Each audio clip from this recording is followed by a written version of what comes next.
Le quatrième secret de l'alliance est une vie de joie et de louange. Cela semble si petit et si insignifiant, mais c'est très très sérieux bibliquement. Je pense qu'il y a une connexion entre l'enthousiasme et l'approvisionnement surnaturel. Une vie de joie, une vie de louange fertilise l'abondance surnaturelle, l'approvisionnement surnaturel. Psaume 67, verset 3, jusqu'au verset 7. Il est dit que les peuples te louent, ô Dieu, que tous les peuples te louent, que les nations se réjouissent et chantent de joie, car tu jugeras les peuples avec droiture et tu gouverneras les nations sur la terre. Que les peuples te louent, ô Dieu, que tous les peuples te louent. Alors la terre donnera son fruit, et Dieu, notre Dieu, nous bénira. Dieu nous bénira, et toutes les extrémités de la terre le craindront. Que les peuples te louent, que tous les peuples te louent. Alors la terre donnera son fruit. La terre donnera son fruit. Alors la terre donnera son fruit. Alors la terre donnera son fruit. Actes chapitre 2, verset 47. La Bible dit qu'ils louaient Dieu et qu'ils avaient la faveur. Et le Seigneur ajoutait chaque jour à l'Église ceux qui devaient être sauvés. Ils louaient Dieu et avaient la faveur. Ils louaient Dieu et avaient la faveur. La louange apporte la faveur. Et la faveur apporte l'abondance. Comment est-ce que je le sais? Psaume chapitre 44, verset 3. Il est dit, ils ne conquirent pas le pays par leur épée. Et ce n'est pas leur bras qui les a sauvés, mais la droiture de Dieu. Mais ta droiture, ton bras et la lumière de ta face, parce que tu leur portais faveur. Ils ont obtenu des terres, ils ont obtenu des possessions parce que tu leur as accordé ta faveur. Ta louange apporte la faveur.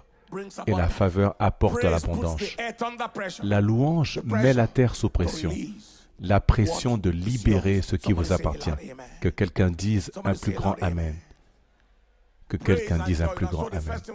La louange et la joie maintenant. Donc la première chose que nous avons dit, c'est que la louange et la joie mettent la terre sous pression. La pression de libérer ce qui vous appartient. Nous avons aussi vu que la louange et la joie apportent la faveur et la faveur apporte l'addition.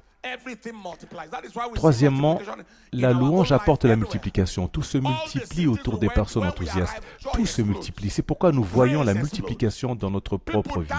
Partout où nous sommes allés, quand nous sommes arrivés, la joie a explosé, la louange a explosé, les gens dansaient et sautaient à minuit. Jean chapitre 6, versets 9 à 12. Voici ce que dit la Bible. Il y a ici un jeune garçon qui a 5 pains d'orge et 2 petits poissons. Mais qu'est-ce que cela pour tant de monde? Et Jésus dit, faites asseoir les gens. Il y avait beaucoup d'herbe à cet endroit. Les hommes s'assirent, au nombre d'environ 5000. Jésus prit les pains, rendit grâce et les distribua aux disciples, qui les donnèrent à ceux qui étaient assis. Il fit de même avec les poissons, autant qu'ils en voulaient. Lorsqu'ils furent rassasiés, il dit à ses disciples, ramassez les morceaux qui restent, afin que rien ne soit perdu. Et ils ramassèrent 12 paniers. Quand il rendit grâce et exprima son appréciation, il y eut multiplication. Bien-aimés, pendant que vous cherchez Dieu en premier dans votre vie,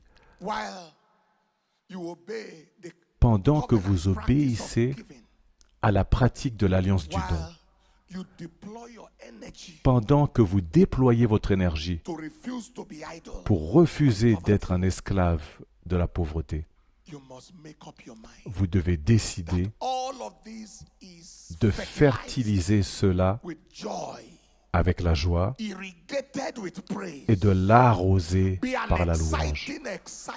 Soyez une personne enthousiaste, dynamique. Il y a une manière dont cela attire les choses dans votre vie.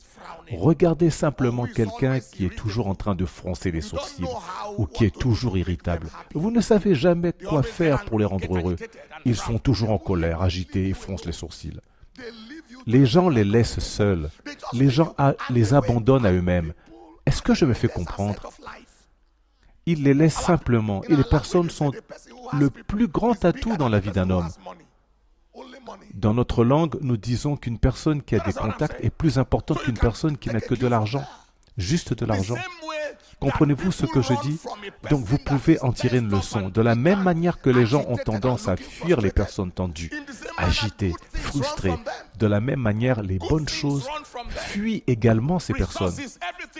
Les bonnes choses fuient ces personnes.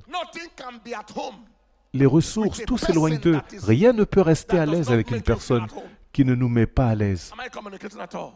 Est-ce que je me fais comprendre? C'est très, très important. Certaines personnes pensent que les choses ne fonctionnent pas, alors que les choses ne fonctionnent pas, elles froncent les sourcils.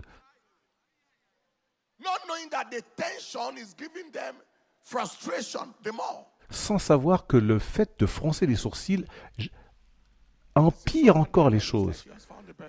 Sans savoir que la tension leur apporte encore plus de frustration. Alléluia. Levez les mains et dites, Père, au nom de Jésus, je rejette l'esprit de dépression. Je rejette l'esprit de dépression. Je rejette l'esprit de lourdeur. Je rejette le climat de tristesse. Au nom de Jésus, je suis dans la joie.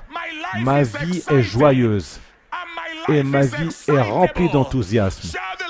Criez un grand Amen. Donnez au Seigneur une grande ovation et un cri de louange. Alléluia, une plus grande ovation et un grand cri de louange. Quand le diable veut assécher vos ressources, il vole votre joie. Ne vous laissez pas voler votre joie. Ne laissez pas le diable voler votre joie. Ne laissez pas le diable voler votre louange. Enfin, donnez au Seigneur une plus grande ovation et un cri plus fort de victoire.